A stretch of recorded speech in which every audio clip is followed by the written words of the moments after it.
Senhoras e senhores, boa noite.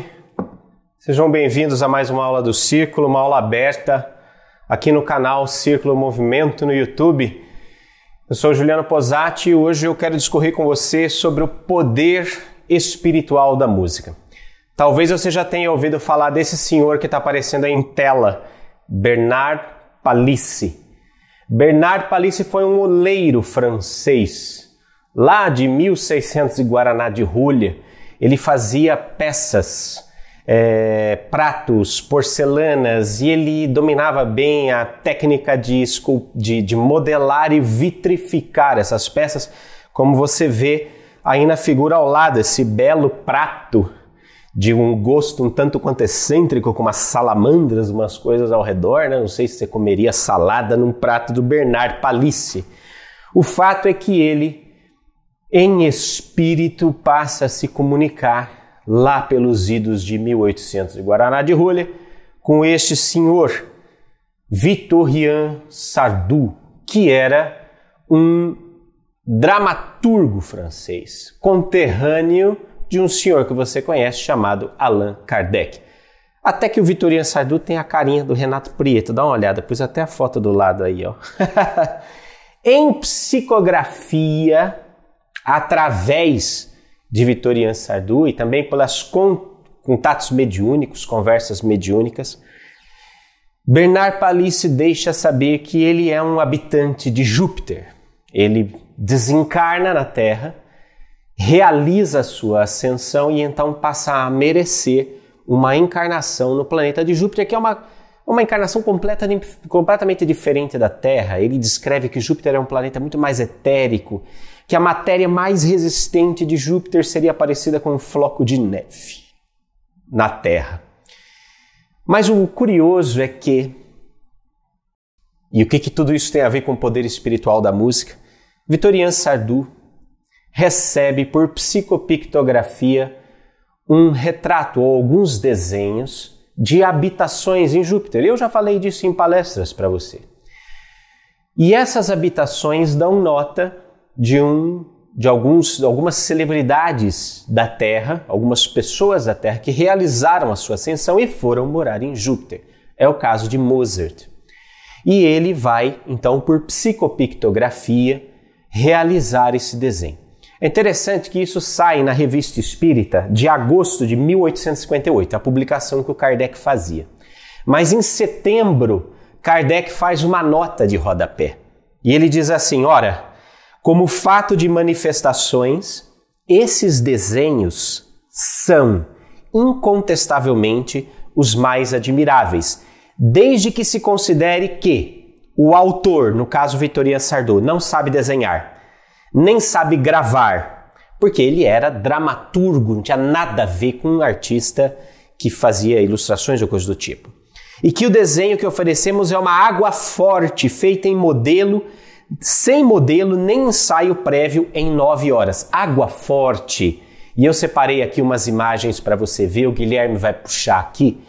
Água forte é uma técnica onde o artista pega a chapa de metal, seja cobre, seja outro metal, e faz uma aplicação química que gera uma camada, entre aspas, em cima da chapa de metal. E depois, com espátula, ele coloca ali em cima um modelo, seja um papel manteiga, coisa do tipo, com o desenho, e ele em cima disso ele vai como que raspando aquela chapa para esculpir. Então o que o Kardec está dando nota? O cara não sabia desenhar, Victorien Sardou, não sabia desenhar, o desenho foi feito sem um modelo prévio em 9 horas. 9 horas o cara lá, raspando aquela chapa, como se fosse uma impressora matricial, né, que foi picando aquela chapa para fazer esse desenho aí que você vê em tela.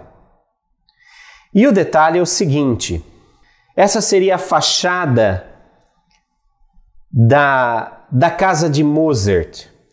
E o detalhe é que a casa, veja aqui, ó, a casa é toda decorada com notas musicais. É como se fosse um monumento à música. Não é como se as antigas catedrais góticas, por exemplo, que incrustavam a história daquele templo na sua parede. Essa casa que é feita de uma matéria que, segundo a descrição do Victorien Sardou, é uma matéria absolutamente etérea, que combina plantas e outros materiais que de alguma forma são vitrificados segundo a vontade do espírito que é dono da casa. Então você veja que, aliás, caberia uma aula aqui só sobre a Sociedade de Júpiter, né?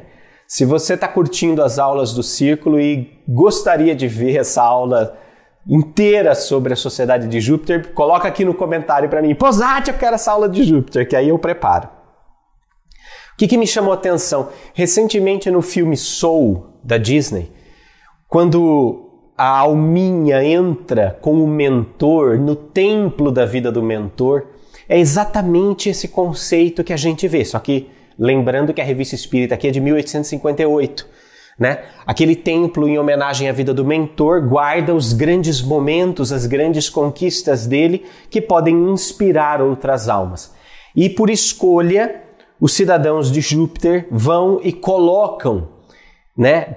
Dá uma olhada aqui no próximo slide. No artigo do Victorien Sardou, ele vai dizer assim: na decoração de suas casas, os espíritos lembram a missão terrestre que lhes deu o mérito de encarnação em Júpiter e que resume magnificamente a feição da sua inteligência. Ou seja, a casa, ao mesmo tempo que é a sua habitação, é um monumento à sua conquista moral, à sua conquista evolutiva dada no planeta Terra. E mais adiante ele diz, parece que esse simbolismo, essas decorações, esses arranjos em homenagem à encarnação, têm as suas regras e os seus segredos. Esses ornamentos não se dispõem ao acaso, eles têm uma sua ordem lógica e a sua significação precisa, mas é uma arte que os espíritos de Júpiter se abstêm de nos fazer entender, pelo menos por enquanto. Quer dizer, olha, eles não tiveram muita paciência de explicar para a gente como é que funciona. Por que eu estou trazendo tudo isso? Veja, a habitação toda de Mozart em Júpiter, segundo essa comunicação, segundo esse registro de Victorien Sardou, nas palavras do Bernard Palissy, publicadas em revista com o cunho editorial do Kardec, que não era nada pequeno, né? com a reforço, com a curadoria editorial do Kardec, eles nos dão a entender que um espírito terrestre ascensionou na escala dos espíritos ao ponto de merecer viver num planeta da mais alta escala evolutiva do cosmos, um planeta feliz. E a missão que o fez ascender, que o fez merecer isso, está expressa nesse templo que é a sua habitação, e foi a música. A música. Por isso a minha pergunta é: qual é o poder espiritual da música? Como é que nós conseguimos entender isso? Qual é o papel da música na nossa jornada evolutiva? Porque veja, nós temos uma comunicação. Já diria Schopenhauer, a tarefa não é ver o que ninguém viu, mas é pensar o que ninguém pensou sobre aquilo que todo mundo vê. Essa revista foi publicada em 1858. Toneladas de pessoas viram esse retrato até hoje. Tá bem, todo mundo viu. Agora eu convido você na aula de hoje a pensar o que ninguém pensou sobre aquilo que todo mundo viu. É uma casa ornamentada com notas musicais. É uma casa que, pela sua expressão, homenageia a música como missão, como o mérito conquistado por Mozart para chegar lá. Por que a música é tão importante na jornada humana? Por que a música tem um papel tão crucial? Por que a música é tão essencial nos nossos momentos de meditação, de sintonia? Essa é a pergunta que não quer calar. E eu triangulo todo esse questionamento inicial, que só tô te aquecendo, tá, na aula agora. Você pode ver que a vinheta da aula nem chegou, só tô te aquecendo, só tô passando mel na tua boca. A grande pergunta que isso nos leva, ou a grande reflexão, se a gente triangular com William Walker e o Kai Balion, Numa nota de rodapé, William Walker vai escrever o seguinte: existe no homem um ouvido mental e um ouvido astral, assim como ele tem o ouvido físico, porque o que está embaixo é análogo ou correspondente ao que está em cima, mas não é igual. Lembra? Fizemos semana realizar, workshop de cocriação, eu tenho falado muito sobre o princípio de correspondência. Existe correspondência entre os planos e dimensões do homem, existe uma analogia. Então, se eu tenho um ouvido físico, eu também tenho um ouvido mental, um ouvido espiritual, que são análogos, correspondentes, mas não iguais. E veja que preciosidade. No estado de êxtase, o ouvido mental ou do entendimento se abre para ouvir uma voz, a voz da harmonia infinita, que lhe revela, por meio de uma música celeste, os mistérios que ele deseja saber. Os ouvidos do entendimento são ouvidos que ouvem e entendem, isto é, ouvidos conscientes da voz que ouvem em estado de abstração espiritual. Veja, não só o Kybalion nos dá conta de que nós temos analogias nos nossos corpos dimensionais do ouvido físico, ouvido mental, ouvido espiritual, como também nos dá o conhecimento da infinita harmonia universal, desta música celeste, ou seja, a música tal qual nós a conhecemos na Terra é apenas uma expressão, mas ela também tem a sua analogia no plano mental e no plano espiritual. Logo, uma música, ou a música, é um arranjo que reverbera por dimensões diferentes e pode nos fazer conectar. Por isso a pergunta e o tema da aula de hoje é o poder espiritual da música. Eu sou o Juliano Posati e a sua aula do Círculo só está começando.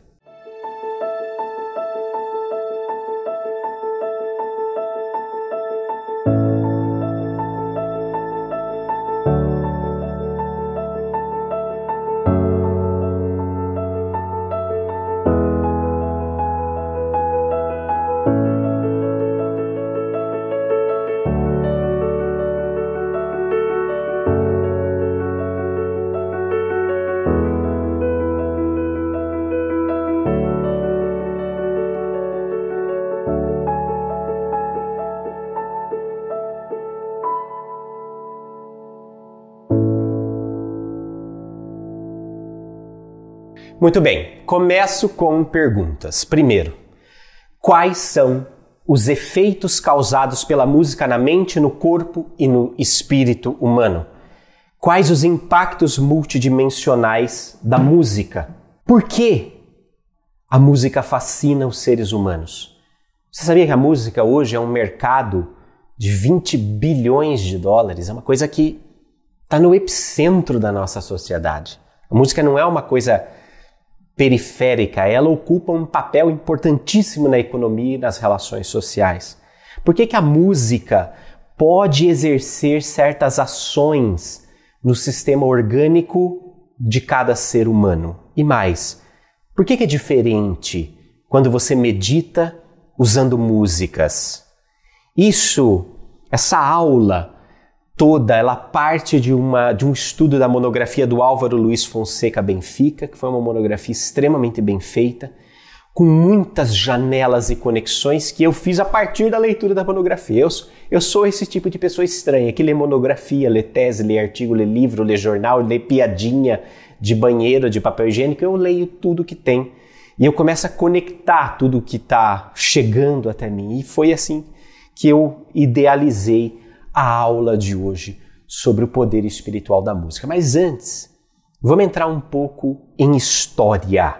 A música antes da história, como nós a conhecemos. O Guilherme está colocando aí o slide para você ver. Você já está vendo que no canto superior direito da sua tela existe aí uma pintura rupestre muito antiga de umas pessoinhas que, segundo os antropólogos, estariam dançando. Tem até ali, ó, o quarto da esquerda para a direita, você vê que ele tá dançando Bee Gees, sabe? Ha, ha, Você vê que ele tá assim, ó. Né? Olha lá, ó. Tá vendo? Aí tem o outro ali fazendo axé, o outro tá com a coisa mais aberta. Essa pintura, a partir das especulações dos antropólogos, ela sugere que se esse pessoal estava dançando, alguém estava tocando. Alguém estava fazendo algum barulho, algum som, nem que seja com o próprio corpo. Mas havia, de alguma forma, algum tipo de ritmo, algum tipo de música, algum tipo de canto para esse pessoal dançar, né? Você vê aí pinturas no Antigo Egito, pessoal com harpa, com alguma coisa que vai se parecer um violão, né? Flautas. Essa fotografia aqui da esquerda são flautas esculpidas em ossos, que remontam aí à idade de mais ou menos 40 mil anos, né? Então, na pré-história, provavelmente, a música já era utilizada de alguma forma com caráter religioso, ritualístico, ou seja, de alguma forma, eu estabelecia um caminho de comunicação com a divindade, não é? Eu estabelecia pedido de proteção, eu estabelecia pedido de caça, de boa caça, de bons resultados, de partos, né, bem-sucedidos. De alguma forma, eu me relacionava e havia um entendimento ainda muito rudimentar de que a música, de alguma forma, ajudaria esse pedido, essa conexão, esse estado de sintonia com a divindade, não é? Veja, na Grécia, a música começa a se estruturar. Então, na Grécia, a própria palavra música vem de musique, que é associada a musa, ou seja, fazendo uma alusão artística aí a esses personagens semidivinos, que são femininos da mitologia grega e que tinham essa missão de agradar os deuses no Olimpo. Você vê aí a estatuinha do lado, a musa, peitinho de fora, né, o bandolinzinho dela tocando, etc e tal. Elas tinham várias habilidades. Se você for buscar as musas, uma era versada em poesia, outra em música, outra em flauta, outra em não sei o que, em harpa e tal. Elas se destacavam, e veja que curioso, pelo domínio da melodia, do ritmo e da harmonia para criar belos sons. Vocês vão ver que coisa interessante essas três coisas, que são as bases da música, que são os fundamentos da música: melodia, ritmo e harmonia, não é? Elas são todas filhas de Zeus, e elas automaticamente assumem dentro da mitologia grega a função de serem as inspiradoras dos artistas na Terra. Voltamos lá para aquela ideia do Kybalion, ou seja, a música tem dimensões diferentes, não é? E nós temos de alguma forma na Terra a expressão da arte que de alguma forma nos remete a padrões mais elevados. André Luiz, no livro Os Mensageiros, vai fazer menção a esse conceito, dizendo que a função das artes, a função das músicas é comunicar o belo como o estado de harmonia plena. E aí a gente volta para a Grécia. Habilidades das musas, domínio da melodia, do ritmo e da harmonia. Nós vamos chegar lá, olha só. E é bem interessante porque, preparando essa aula, eu fui buscar no etimologia.com.br alguns conceitos de música. E veja que coisa, que frase maravilhosa nas definições. Quando as palavras não podem transmitir todas as ideias, a expressão musical procura comunicar o inominável. É uma referência discreta, voltando ainda à Grécia, à ideia de Platão, de que tudo que nós temos aqui na realidade física foi modelado, foi planejado, foi construído antes no mundo das ideias. Um mundo mental, não é? Uma dimensão mental que gera formas que vão modelar aquilo que vai se expressar na realidade física. E olha só, quando as palavras não podem transmitir todas as ideias, porque esse mundo das ideias é um mundo que permeia muito o nosso inconsciente, permeia os símbolos, permeia aquilo que não pode ser dito, permeia o inefável, aquilo que não alcança palavras, que não se contém, que não se pode conter no contorno de um substantivo das palavras. Então, ao perceber a ineficácia das definições, dos substantivos e dos contornos, a música dá voz, ela comunica o inominável, o inefável, o inexprimível. Daí a gente pode abrir uma janela para a carta de Paulo aos Romanos, no capítulo 8, onde ele diz: outrossim o próprio Espírito de Deus intercede por nós através de gemidos inefáveis. Ou seja, existe um nível de comunicação, de sentimento, de emoções, de ideias que não se pode ser alcançado pela definição ou pelo contorno das palavras, das frases. As frases são, de alguma forma, ineficazes na comunicação dessas realidades que não cabem nem na expressão física, né? Não cabe nem na expressão física. Veja que coisa interessante, nós estamos falando de música, não é? Ainda retomando a antiguidade, eu chamo a tua atenção para esse slide. Os romanos, quando assumem o império, vamos dizer, os romanos expandiram, incorporaram a cultura grega, a cultura helenística dentro da sua sociedade, principalmente artes, teatro. O romano leva isso, mas os romanos eram extremamente belicistas, não é? E o canto de guerra deles geralmente era acompanhado de trombetas de metal e um som estridente. Era um som que já comunicava o terror para o inimigo. Veja que coisa, isso é, falando em termos de estratégia militar, isso é uma coisa avançadíssima, porque antes mesmo de invadir, antes mesmo de ter ali o conflito físico, os romanos iniciavam o seu ataque no plano mental do inimigo, através desses sons. Porque esse som gerava no inimigo pânico, medo, terror. E com meio a pânico, medo e terror, o desespero atrapalha a razão, isso desestabiliza a estrutura emocional. E quando você começa a dividir, lembra de Jesus, um reino subdividido não pode subsistir, não pode sobreviver.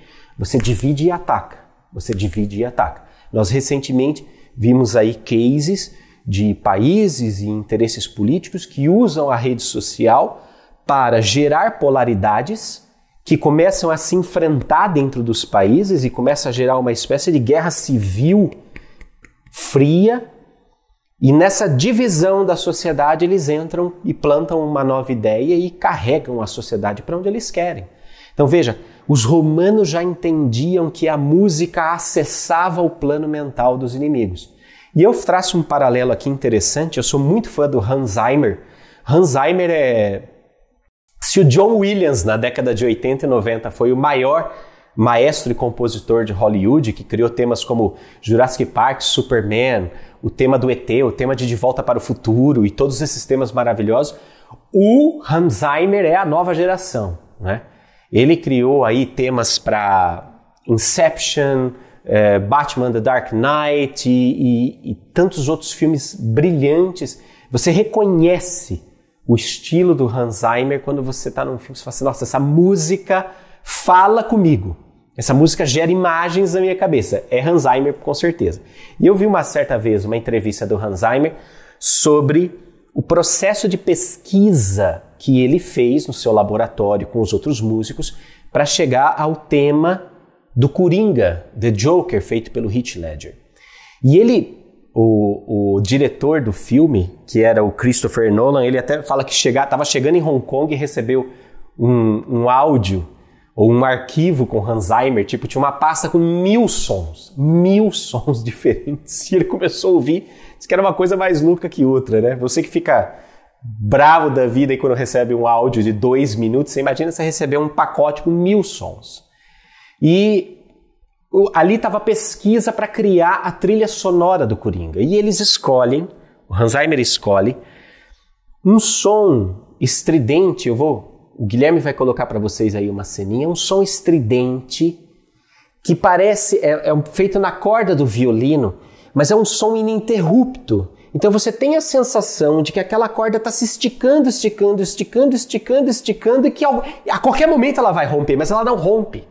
Ela não rompe. Só que aquilo leva a gente a um estado de tensão, que era exatamente o que eles precisavam para compor o personagem do Coringa. Um estado de tensão. Oh, que gracinha. Você deve ser o casinho do Harvey. E você é bonita.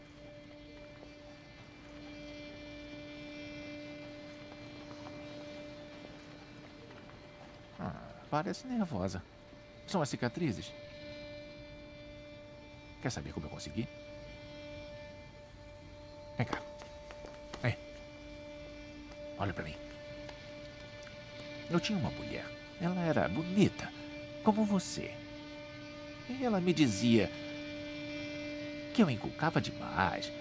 Me dizia que eu devia sorrir mais. Ela jogava e se envolvia com agiotas. Bem, um dia retalharam a cara dela. Nós não tínhamos grana para cirurgia. Ela não aguentou. Eu só queria vê-la sorrir outra vez. Eu só queria que ela soubesse que eu não ligava para as cicatrizes. Daí, eu enfiei uma navalha na boca e fiz isto. Comigo. E adivinha? Ela não aguentou me ver. E foi embora. Agora eu vejo o lado irônico. Eu estou sempre sorrindo. Você é abusadinha. É assim que eu gosto. O Coringa se define no filme como um agente do caos. E o caos opera segundo o medo. Ele desafia a ordem estabelecida para colocar em xeque a liderança, para colocar em xeque os depositários do poder, as estruturas de poder, e isso gera tensão. Então ele usa o medo para gerar tensão, e na tensão ele subverte o poder estabelecido. Veja que coisa interessante. Tudo isso num filme, num personagem que fez um sucesso extremo e depois acabou ficando conhecido pelo falecimento do Heath Ledger e coisa do tipo. Isso para você entender e para a gente começar a pensar o quanto a música interfere na nossa psique. O quanto isso nos afeta, o quanto nós somos guiados por essa música. O pessoal do marketing já sabe muito bem disso, né? Você entra num supermercado que não tem música, é uma coisa, mas já foram feitas N pesquisas de mercado, você coloca uma música mais um jazz, uma coisinha mais animada e tal, as vendas aumentam, porque a pessoa se anima.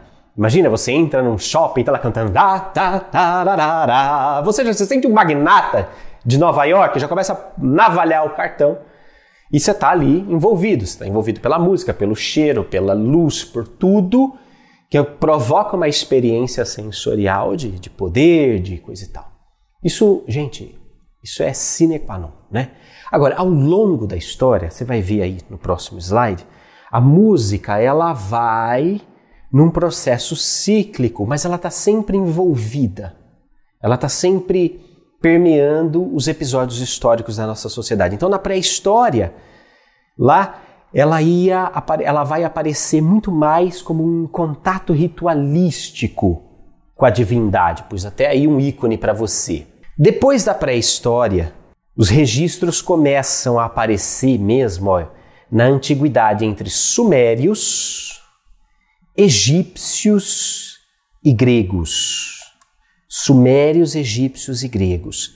Você vai ver já pinturas falando da música, você já vai ver hieroglifos, você já vai ver um registro mais estruturado. Na própria Grécia, a música começa a ganhar a sua teoria, a sua teorização com o filósofo Pitágoras. Nós vamos passar um pouco por isso. No Império Romano, absorve a cultura helênica dos gregos e vai difundir essa cultura consigo. E depois do Império Romano acaba se cristianizando. Então o próprio cristianismo pega a música e vai entrar com uma proposta de sacralização da música, não é? De utilizar a música novamente como contato com o divino. Tanto que as grandes catedrais tinham projetos acústicos excelentes, não é? Agora, é interessante que nesse período se propaga muito o canto gregoriano, onde todas as vozes cantam uma mesma canção, uma única canção. E aí lá pelos meados do século XVI, quando começa o Renascimento traz um gosto pela música profana, justamente por criar canções fora da igreja, fora daquele contexto. Onde você começa a ter a segunda voz, você começa a ter o canto e o contracanto, você começa a ter na música renascentista, depois na barroca, depois na clássica, depois o romantismo, você começa a ter todo um movimento que vai carregando a música e de alguma forma vai horizontalizando essa música que era só vertical. Era só servia para conexão com o alto, com o divino. E de repente o Renascimento traz essa visão do ser humano, não é? Muito simbolizada pelo homem vitruviano, o ser humano dentro do pentagrama, ou seja, os 4 elementos que o compõem elevados por um 5º elemento espiritual, mas ele no centro da experiência de vida, e não mais a experiência de vida orbitando a proposta dogmática da igreja. E aí você vai vendo, sobretudo na década de 60, 70, os grandes movimentos populares que vão utilizar a música como protesto e como expressão sexual, expressão social, a expressão sexual foi boa, uma música de foder, literalmente, não, como expressão social, né? Então você vai ver o movimento hippie, você vai ver o rock de protesto, e aquela música que de alguma forma serve para agredir um modelo social com o qual eu não estou entrando em contato, eu não estou em harmonia, não me representa, não é? O clássico retrato da adolescência é o jovem, o adolescente todo de preto, com fone de ouvido e tal, ele ali naquele outro mundo que difere do mundo do pai e do mundo da mãe, né? Tradicionalmente, que tinham aquela música mais tranquila, aquela coisa mais, né, mais clássica, mais religiosa. Então, é a polaridade, a música dá expressão a essa polarização na nossa sociedade. Eu comentei no outro slide, falando sobre as musas, que elas tinham domínio sobre a melodia, o ritmo e a harmonia. E nesse slide aqui, nós vamos aprofundar um pouco essa questão. Porque vocês vão perceber que é aqui que a música começa a dar as suas dicas, a dar o seu recado sobre a força filosófica e espiritual que ela tem.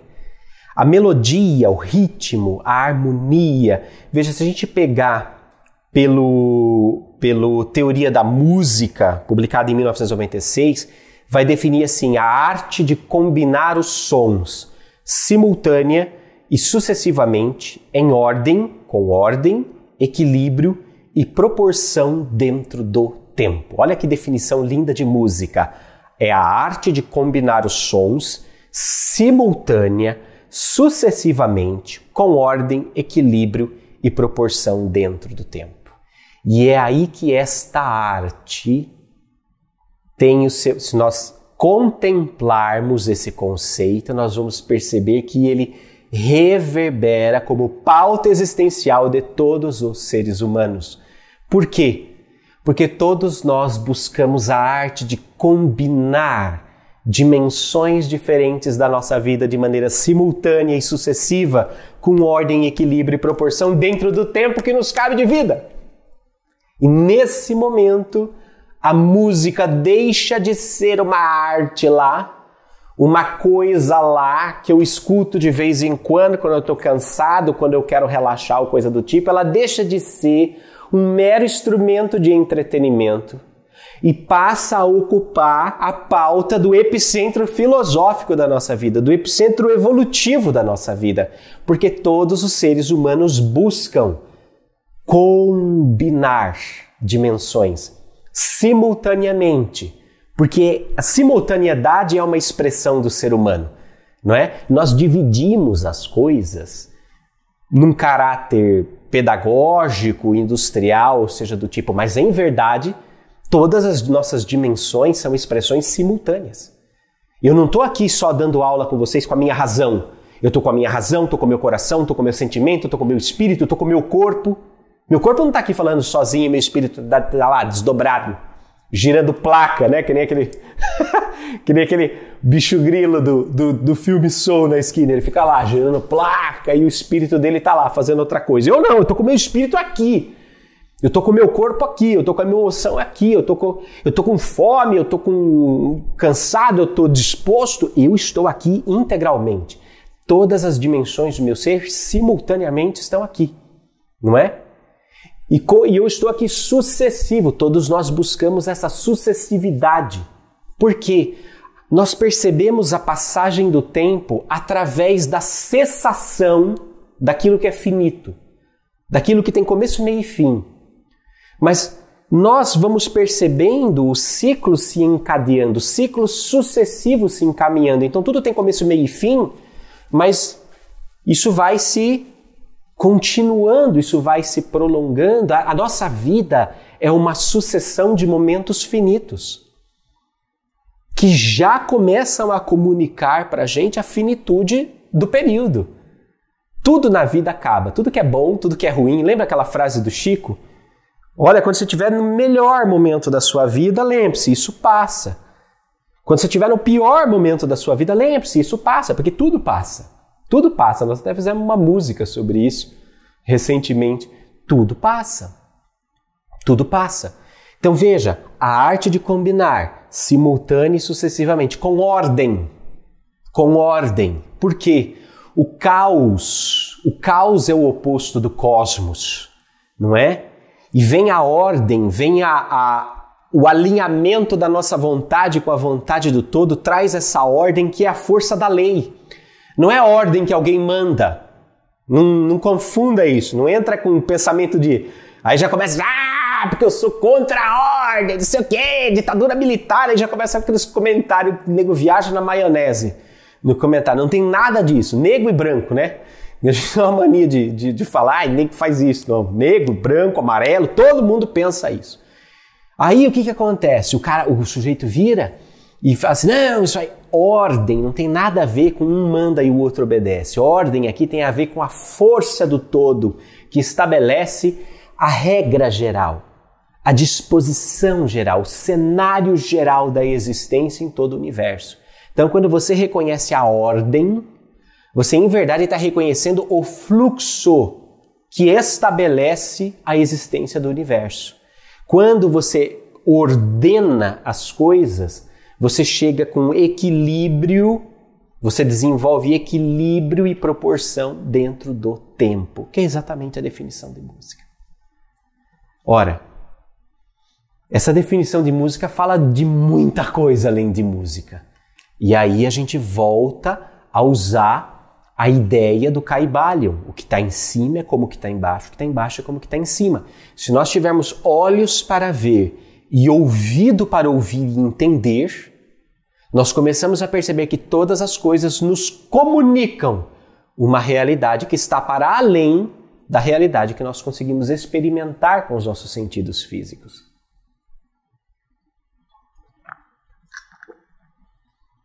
Veja só que coisa interessante. A harmonia e a lei do ritmo, eu vou trazer aqui um pouco sobre Pitágoras. O Pitágoras, dentro da ideia de harmonia, ele vai especificar de uma maneira teórica e prática como é que esse elemento se faz presente na música através de intervalos harmônicos, esboçando as primeiras teorias musicais. O Pitágoras faz o quê? Ele pega um monocórdio e ele começa a fixar nesse monocórdio, ou seja, um instrumento com uma corda só. Ele começa a tocar essa corda e começa a perceber que havia ali a possibilidade de ter uma relação proporcional entre os sons. E através desse estudo, dessas experimentações, ele começa a criar divisões proporcionais dessa corda vibrante. E aí ele começa a estabelecer os 7 harmônicos da música. Os intervalos de oitava, quinta e quarta justas, ele vai chamar de sinfonias, consonâncias e os outros de diafonias, dissonâncias. Veja, você não precisa ser músico, tá tudo bem, são os nomes estranhos. A grande questão é você fala assim, poxa, o Pitágoras começa a trazer tudo isso à tona. Veja, o cara era matemático, engenheiro, físico, químico. Você fala, meu, que genialidade! Para começar, veja, a forma, o que mais me encanta quando eu olho para Pitágoras, quando eu olho para os grandes filósofos, não é a genialidade em si deles, mas a forma como eles abordavam o conhecimento, que estava sempre permeado por essa noção contemplativa do princípio de correspondência. Em outras palavras, eles sabiam empiricamente que uma coisa não era apenas uma coisa era sempre muita coisa ao mesmo tempo. E eu brinco, eu uso esse ditado, eu falo, gente, uma coisa nunca é só uma coisa é sempre muita coisa ao mesmo tempo. Existem perspectivas diferentes de um mesmo objeto, existem pontos de vista diferentes sempre de um objeto. E mais do que isso, existem dimensões diferentes, implicações, existe uma reverberação, uma ressonância, uma propagação da manifestação desse objeto em diversas dimensões. Então não dá para você olhar só para uma coisa e julgá-la e condená-la e classificá-la como sendo apenas uma coisa. Uma coisa é sempre muita coisa ao mesmo tempo. É a mesma coisa, ó, tô usando aqui um notebook para dar aula para vocês, então ele fica assim para mim. Imagina que você nunca viu esse objeto aqui. Nunca viu. Você nunca viu. E eu também não, nunca vi. Esse objeto surge assim para nós. Então tem uma terceira pessoa aqui do lado. Aí cada um de nós é convidado a descrever esse objeto. Você vai descrever assim. Ah, é um quadrado metálico com uma maçã mordida na frente. Eu vou descrever esse objeto assim, não. Imagina, não tem nada disso. Só uma tela brilhante com uma cabecinha no canto e um monte de teclinha embaixo. A pessoa que está do lado vai descrever esse objeto. Gente, vocês estão completamente loucos. Esse objeto são 2 palitinhos finos que formam um L. Tudo depende do ponto de vista.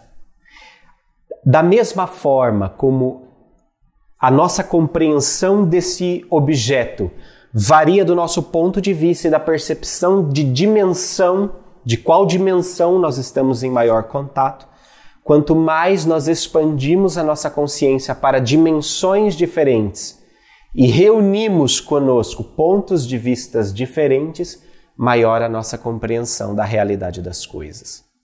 Percebe? Quando Pitágoras, quando esses grandes gênios, esses grandes filósofos começavam a estudar uma coisa, eles não estavam só estudando, então Pitágoras agora está... Pitágoras agora resolveu que está estudando música, gente. Então é um inferno ele com aquele monocórdio. Ninguém aguenta mais. Não, ele estava estudando música, ele estava estudando matemática, ele estava estudando filosofia, ele estava estudando física, ele estava estudando o universo naquele monocórdio. Porque ele consegue auferir a lei do ritmo ali naquele instrumento. Você percebe? Parece que era só um cara tocando o instrumento de uma corda só, fazendo barulho à meia-noite, incomodando a vizinhança, mas ele estava explorando os mistérios que regem o universo. Por quê? Porque entra nessa exploração com a contemplação de um filósofo, um amigo do conhecimento, alguém que busca a sabedoria onde a sabedoria está. É bem interessante porque, da mesma forma que esse estudo do Pitágoras começa a perceber a multidimensionalidade, as consequências multidimensionais de uma música, mais recentemente a gente vai observar estudos que vão mostrar o quanto a música afeta a nossa psique. Fizeram um estudo com ratos. Olha o ratinho aí escutando uma musiquinha no seu slide. Diz que puseram 2 caixas grandes e um corredorzinho com cano ligando essas 2 caixas. Numa caixa estava tocando rockão pesado. Na outra caixa estava tocando barroco, uma coisa mais clássica ali. Barroco, né? No caso, é barroco, eu acho. Os ratos saíram da caixa que estava tocando rock e foram para a caixa que estava tocando bar, né? Daí o que aconteceu? Os cientistas inverteram a música. Então, onde tocava bar começou a tocar rock, onde tocava rock começou a tocar bar. Os ratos foram para a caixa que estava tocando bar. Interessante isso, né? Impactou de alguma forma. De alguma forma, esse movimento mostrou que para eles a melodia do bar estava mais agradável do que a melodia do rock, não é? Eles estavam ali todos juntos, o rato é um ser de grupo também, né? Dorme tudo lá agarradinho e tal, não sei o que. Eles também vivem em grupos. O grupo percebe que era melhor para o grupo, para a harmonia do grupo, estar onde estava tocando bar. O rock é muito de romper paradigmas, é muito de quebrar, ele é um som estridente, ele é um som de protesto. Ele é um som de ruptura, não é? I can't get no! When I'm driving in my car, a man comes on the radio, tell me more and more about some useless information. Você percebe? Ele é ruptura. Ele é protesto, me separa disso. Os ratinhos já queriam bar, já queria ficar tudo juntinho, já foram para outra caixa. Percebe? A gente volta naquele conceito inicial de que a música comunica aquilo que não pode ser alcançado por palavras, contornado por palavras. Não é? É bem interessante, veja o Campadelo, no seu livro Musicoterapia na Autocura, ele vai dizer assim: a música afeta o corpo de duas maneiras diferentes. De forma direta, quando o som atua nas células e órgãos, e de forma indireta, quando o som atua sobre as emoções, influindo nos processos corporais e provocando uma série de tensões. Quem não se lembra daquela balada que foi quando era novo? Aí ficou lá bem na frente daquela caixa desse tamanho de subwoofer, aquilo sacudindo você. Aí você sai daquele lugar, o teu corpo ainda está vibrando aquela desgrama. Você sai do lugar assim. A música continua, parece que tocando na sua cabeça. E continua mesmo. Porque ela afeta fisicamente a vibração do seu corpo. Ela te sacode, não é? Quando você vai para uma montanha russa ou para um daqueles brinquedos malucos que te giram, todos os seus humores, tudo ali na tua cabeça girou. A hora que você sai ali, você sabe assim, já parou de girar, mas o teu corpo está girando ainda, porque os teus humores estão girando dentro de você. Afetou fisicamente, não é? Afeta fisicamente. E quando você pega processos como musicoterapia, por exemplo, que vão usar a música para um processo terapêutico que começa a te levar para outros estados emocionais, começa a comunicar com você coisas que são incomunicáveis do ponto de vista das palavras e da expressão verbal, você começa a perceber que a música tem um efeito que, para além da vibração do corpo, também afeta estados emocionais. E aí vai provocar N coisas no seu corpo, não é? É muito interessante, tem essa autora, a Bush, do livro A Música e a Terapia das Imagens, né? E ela tem ideias muito interessantes. Olha, as ondas musicais apresentam certas qualidades que exercem funções no cérebro humano, que ativam os sentimentos e a lógica, formando soluções inovadoras para certos problemas. E isso daqui eu achei bem interessante. Continuando o que o Campadelo estava dizendo no slide anterior.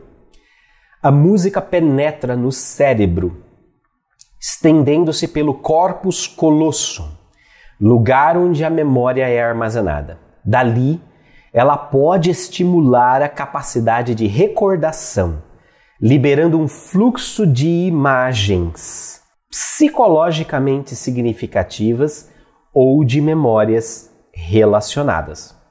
Uma vez que a música não tem um significado fixo, age como uma tela de projeção, evocando uma larga série de respostas, Quando o viajante está envolvido na experiência, os limites do tempo e espaço são afrouxados, permitindo acesso às possibilidades passadas, presentes e futuras. Veja que coisa inteira. Quem nunca começou a ouvir uma música e viajou na música, não é? Eu sou apaixonado por trilhas sonoras de filmes. Porque se você pegar as trilhas sonoras, você enxerga de novo o filme. Você enxerga de novo o filme. O John Williams tinha essa habilidade maravilhosa. A música composta pelo John casava tanto com o filme que a experiência ficava indissociável. Você ouvia a música, você via imagens do filme, você começava a ouvir a música na sua cabeça. Era impressionante o impacto que tem nessa estrutura das memórias. É a mesma coisa, se eu virar aqui...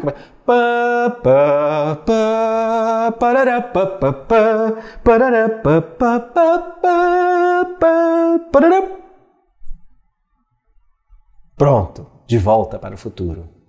Pam pam pam pam pararam param pam pam. Jurassic Park. Você percebe? Pa pa pa pa pa pam pam pam pam pa pa pa pa pam pa pa. Superman. Percebe? Pam pam pam parará pam pam pam parará pam pam pam pam pam pam pam pam pa pa pa pam pa pa pam pa pa. Você já viu o homem de preto andando numa nave do Star Wars. É impressionante, né? Você percebe? E assim é com a nossa vida, porque a experiência do cinema, em verdade, desde que o Campbell se enveredou por mentorar o George Lucas, a experiência do cinema, ela imita a jornada mítica da vida em todos os seus elementos. Da mesma maneira, você tem a música que vai te lembrar quando você começou a namorar ou quando você conheceu o seu companheiro, a sua companheira. Você tem a música que te marcou quando o seu filho nasceu. Você tem a música que te marcou quando você se formou, com períodos de vida, não é? Ou então, por exemplo, a gente começa a escutar uma música da década de 90, logo você começou a ver a música, você já se vê no colégio, já se vê fazendo tal coisa e não sei mais o que, porque aquilo vai ativando essa área do corpus colossum. Agora, dá uma olhada nesse slide. Que coisa interessante. Essa parte vermelha que você está vendo é o tal corpus colossum, que vibra aí. Tudo na tua cabeça vibra quando você está escutando música, ponto. Mas essa área vibra. Dá uma olhada que área que ela está bem pertinho, vizinha, quase que é o cobertorzinho do quê? Da sua pineal, do seu complexo pineal. Não é? Existe um complexo pineal ali, existe um laguinho onde a pineal está mergulhada ali. Ó. Veja que coisa interessante, tudo na nossa cabeça vibra. A música, ela impacta todas as dimensões do nosso ser, a começar da física. Muitos pesquisadores estão propondo que a música gera essa terapia não verbal de impacto inconsciente. Olha só, dá uma olhada nesse slide aqui comigo. Ó.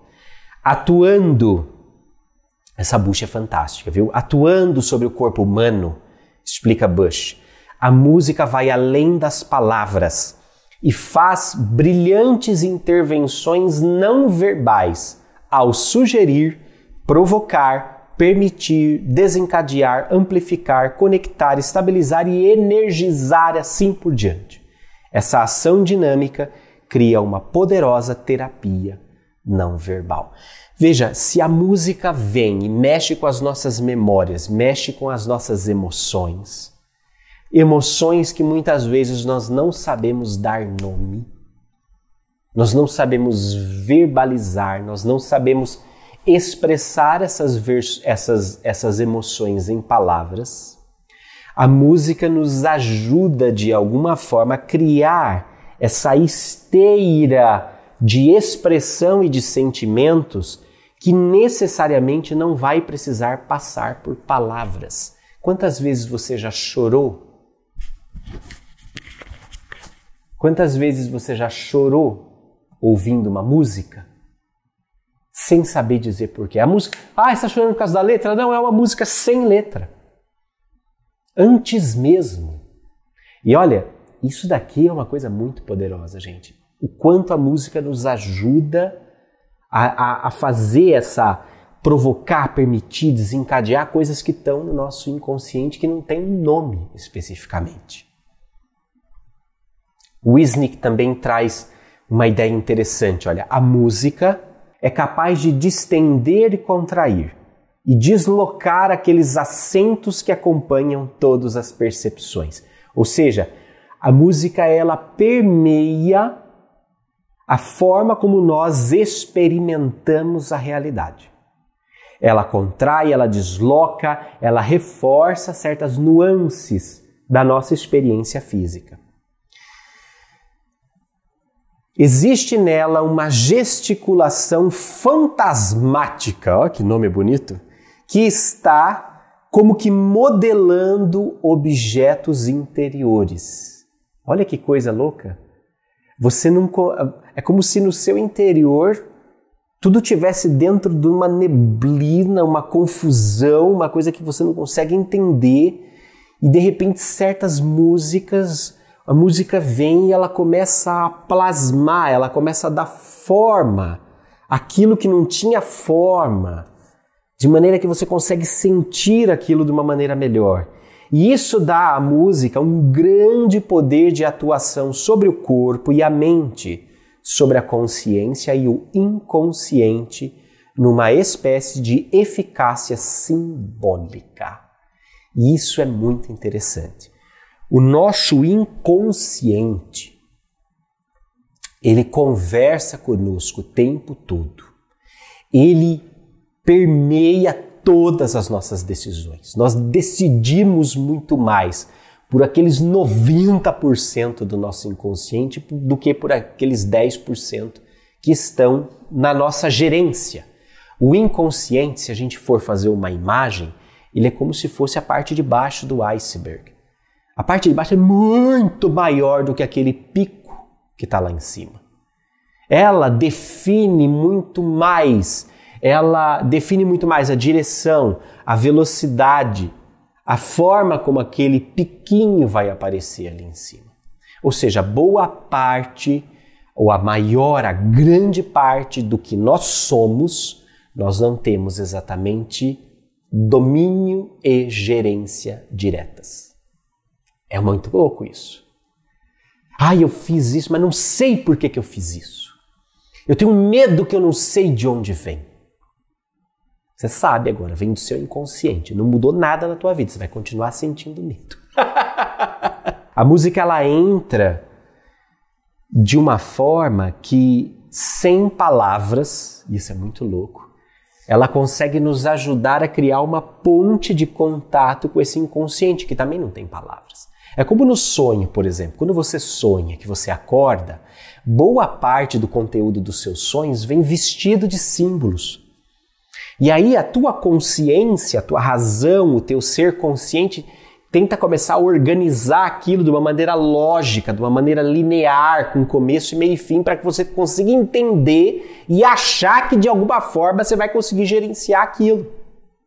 E daí você encadeia aquele sonho de uma maneira que ele fica a coisa mais esquisita do mundo, porque você está andando na praia, de repente você abre o isopor, tem para pegar uma cerveja e lá dentro tem um poço de lava e esse poço de lava te draga e você cai na cama da Malu Mader e a Malu Mader na verdade é a sua mãe e vem o gato que está carregando um peixe na boca, mas o peixe está conversando com você, o peixe diz qualquer coisa e aí você fala, é aquela zona. Porque tudo ali na verdade se veste de símbolos que precisam ser interpretados depois pela razão. Então, o contato com o inconsciente é um desafio. A gerência do inconsciente é um desafio tremendo para diversas. É como se o inconsciente fosse tipo dívida de cartão de crédito, sabe? Cara, não adianta você olhar para tudo aquilo. Você tem que bater a parcela que você tem que pagar naquele mês. A parcela que você tem que pagar naquele mês é o consciente.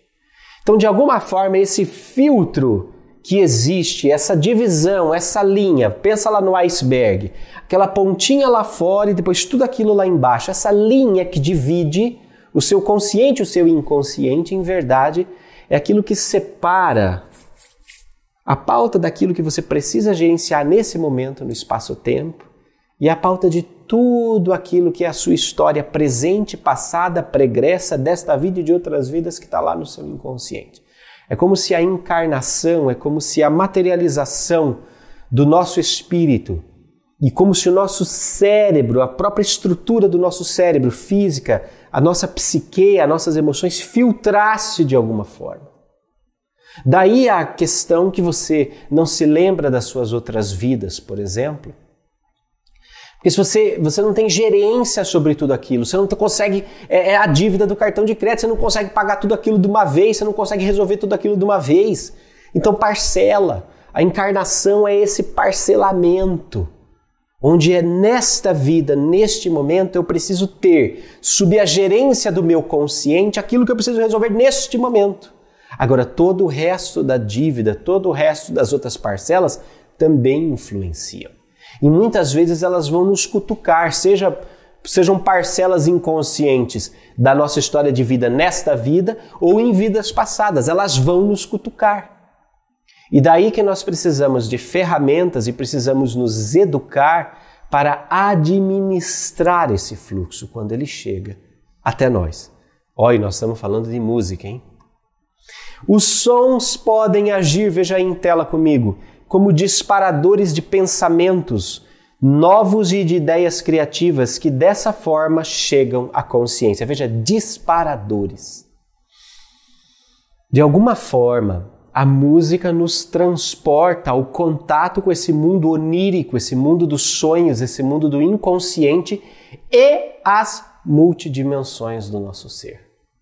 Chico Xavier gostava de psicografar com música. Tinha lá música para psicografia. Aquilo gerava uma vibração em todas as pessoas, gerava um mesmo plano mental em todas as pessoas. Percebe? Porque a música mexia não apenas com aquela dimensão, mas com as outras dimensões. Eu vou te dizer uma coisa. Todos os documentários que eu fiz foram assim. Data Limite segundo Chico Xavier, No Meio de Nós, The Afterlife Investigations, Projeto Terra e a Data Limite. Quando lembro de Chico, todos sem exceção foram assim. O pessoal muitas vezes manda comentários, elogia as músicas que nós usamos nesses documentários. Fala, nossa, a música casa perfeitamente com aquilo que o locutor diz. Justamente porque primeiro eu escolhi a música, depois eu escrevi o que o locutor iria dizer.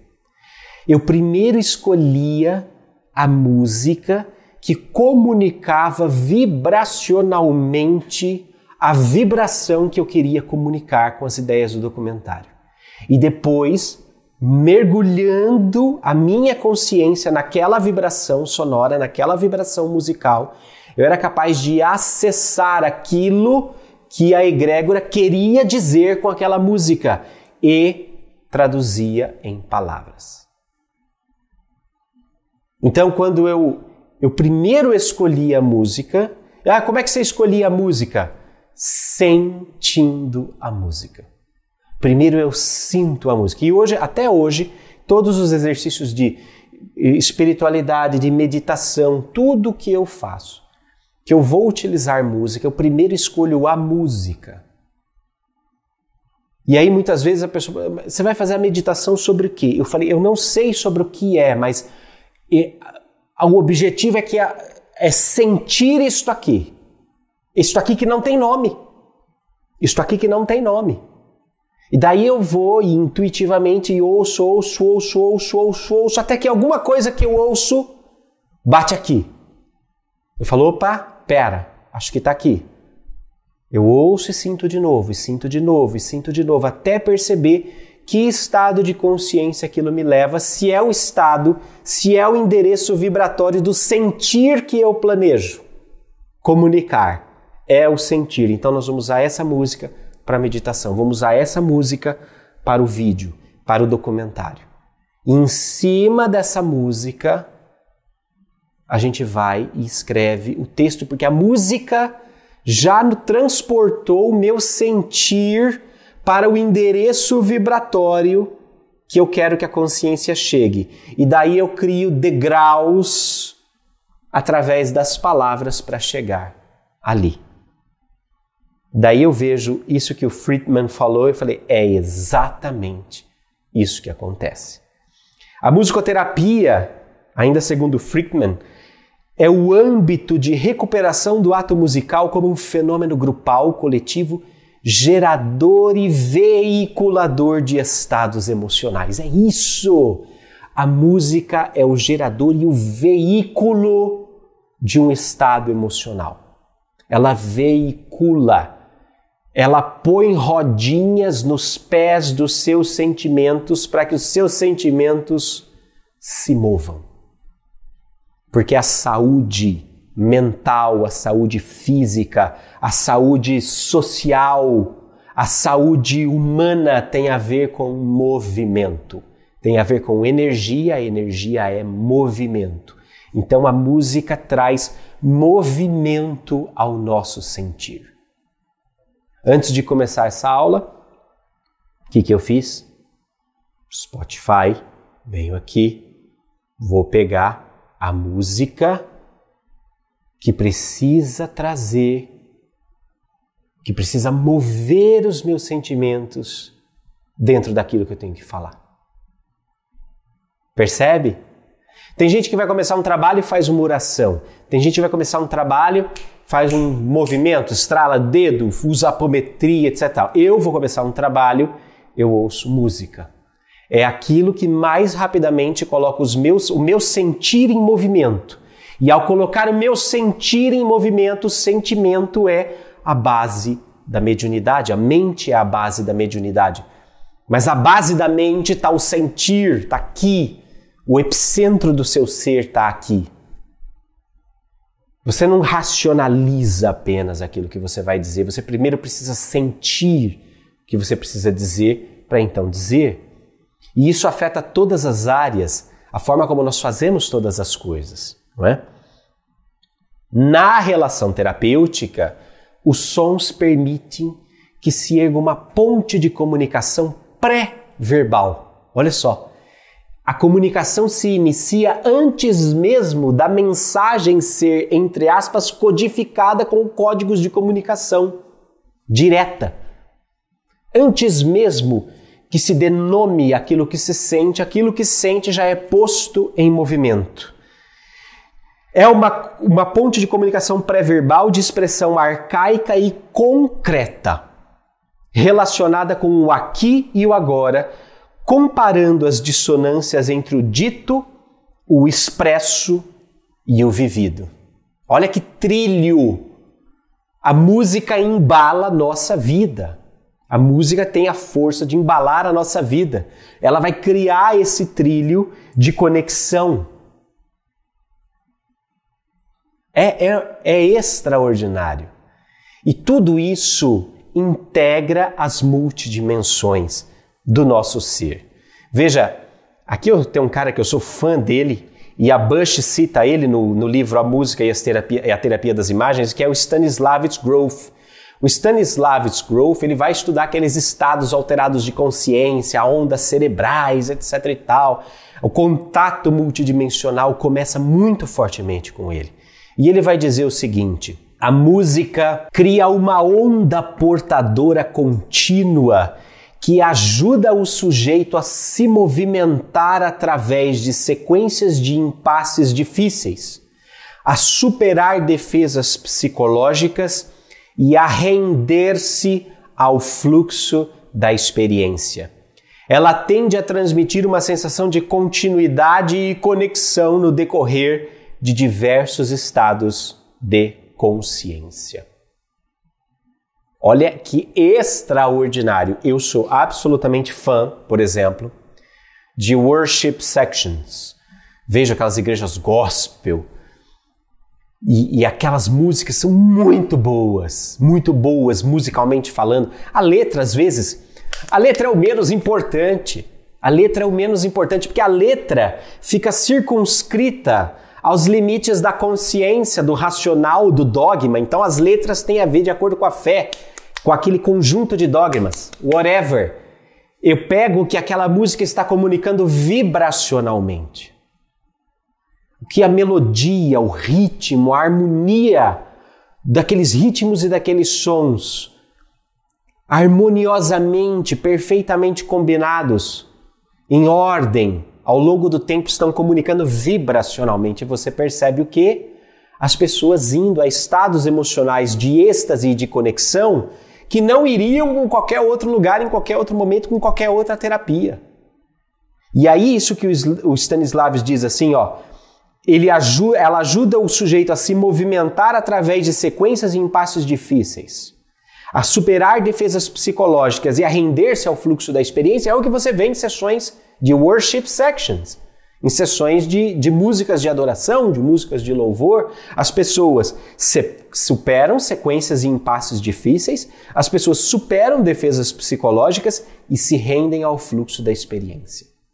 Aí a pessoa chega cagada e fudida no culto da igreja e sai linda e maravilhosa e transformada. É um passe vibracional ministrado pela música. Não é o que a música diz, é aquilo que a música vibra, que energiza aquelas pessoas, que renova a emoção daquelas pessoas. Percebe a força que isso tem? Ela transmite uma sensação de continuidade e conexão. Lembra que eu comecei falando no começo da finitude dos momentos da nossa vida?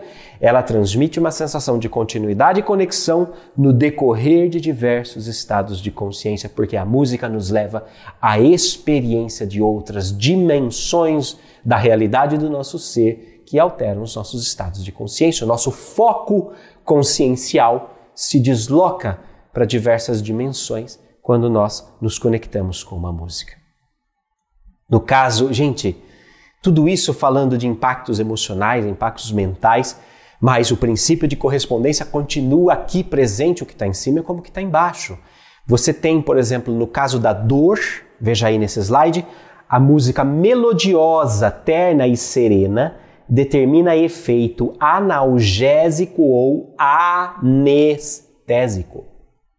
Dentistas já utilizam música. O Dr. Marcel, que é aqui, colega nosso do Círculo, eu vou lá me tratar com ele, já tem Bethel, Hillsong, Worship, tudo lá me esperando. Mas mesmo assim eu sou cagão, eu peço anestesia. Mas o que? Os dentistas estão percebendo quanto a mente já agitada, em pavor dos pacientes, quando chega essa mente gera muito, a própria mente gera uma experiência de dor muito maior do que uma mente relaxada, uma mente tranquila. Veja que interessante esse estudo, por exemplo, da Universidade de Massachusetts, no Departamento de Redução do Estresse, pela orientação do Dr. John Kabat-Zinn. Eles utilizam música de harpa, especialmente gravadas para pacientes que sofriam com dores, seja quais eram, pois essas músicas provocam um estado de observação relaxada do corpo. Segundo o Dr. John, nossas respostas físicas e psicológicas à música incluem alterações químicas em todo o centro emocional, controlando os batimentos cardíacos, a respiração e a tensão muscular. Viva a Margarete Áquila, que está fazendo a sua aula de harpa. Olha aí. Será que a Mônica vai ficar menos estressada? Doutora Mônica vai conseguir mais relaxamento com a harpa? Eu acho que vai. Estou apostando minhas fichas. Por isso que eu acho que a Margarete tem que seguir nesse caminho. Na Universidade de Michigan, nos Estados Unidos, os médicos pesquisadores descobriram que o som da harpa alivia pacientes portadores de sintomas histéricos e que os solos de violino podem eliminar dores de cabeça e diminuir a enxaqueca. Existem ainda referências a cirurgias, inclusive de coração e cirurgias de parto, cujo único anestésico foi a musicoterapia. Veja que coisa, é o princípio de correspondência na prática, porque a música é uma expressão multidimensional. Portanto, ela vai também afetar todas as dimensões do seu ser, física, mental e espiritual. Agora é muito interessante porque isso, num futuro breve, será absurdamente amplificado pelo know-how das nossas pesquisas. A doutora Christine Gibbons, ela vai mostrar nesse TED, por exemplo, pesquisas onde as ondas de som concentradas e específicas são utilizadas para destruir o câncer. E veja, essas ideias, o próprio Michael Tellinger já anunciava aí meados de 2015, 2016, sobre os Saser, fachos concentrados de som que teriam impactos específicos em células específicas de acordo com a sua vibração. A mesma coisa, e para além disso, o impacto que é descrito pelo Robin Foy no grupo de Skoll, o impacto da música nas reuniões espirituais de materialização e de efeitos físicos, o quanto os próprios espíritos comunicantes se afeiçoavam mais com uma música ou com outra. E, de alguma forma, aquela música que gerava estados mentais e estados emocionais nos participantes encarnados contribuía para uma mais fácil conexão com os seres espirituais daquela equipe. Veja, eu entendo a música como um processo exoconsciente muitíssimo poderoso em termos de cocriação. A música, eu vejo a música como uma porta para a sintonia e para a conexão. E por isso ela é tão poderosa para nos levar ao processo de cocriação exoconsciente. Veja, exoconsciência, como nós definimos aqui no círculo, é a habilidade natural de entrar em sintonia, conexão, comunicação e cocriação com seres e humanidades multidimensionais. A música, ela começa a nos ajudar a entrar em sintonia. E aqui, sintonia, veja no slide, como uma predisposição mental ativa e empreendedora que parte do seu estado de presença. Então veja, experimente isso essa é a dica final da aula. Experimente isso no seu processo de cocriação. Feche os seus olhos, coloque uma música, respire fundo e comece a vibrar, comece a sentir essa música. Isso rapidamente vai te fazer ou vai proporcionar em você o estado de sintonia, ou seja, uma predisposição mental ativa e empreendedora, que vai partir do seu estado de presença. Ou seja, você já não fica mais ocupado com o futuro e ocupado com o passado. Pegou a música, entrou na música, a música entrou em você. Você entra na música, a música entra em você. Você entra no estado de sintonia, uma predisposição mental ativa. Isso te leva ao estado de conexão. Conexão é o encontro vibratório de intenções mentalizadas que estão envolvidas no processo. Eu vou cocriar, eu preciso entrar em sintonia e conexão com esses seres. Mas para quê? Porque, filho, esses seres de humanidades multidimensionais não estão aqui para ajudar você a comprar o carro do ano. Acorda para a vida. Eles estão aqui para melhorar a condição humana, para colaborar, para que nós tomemos a decisão empreendedora de fazer da vida humana uma vida mais digna, mais justa, mais fraterna, mais feliz. Então qual é a pauta mental dos seus pensamentos? É isso, então a sua cocriação vai dar muito certo. Se a tua pauta mental está virada para o teu umbigo, não vai rolar. Não vai rolar. Conexão é isso. Conexão é esse encontro vibratório das intenções. Eu quero o melhor para a humanidade. Eu quero dar o meu melhor para a humanidade. Eu quero dar o melhor para a sociedade. Eu quero dar o meu melhor para esse grupo. Eu quero dar o meu melhor para esta pessoa. Entende? Encontro vibratório de intenções. Conexão. Quando a conexão acontece, a comunicação se inicia, porque é um fluxo informacional ativo e interativo que você começa a ter em prol do projeto. Veja, ele é ativo e ele é interativo.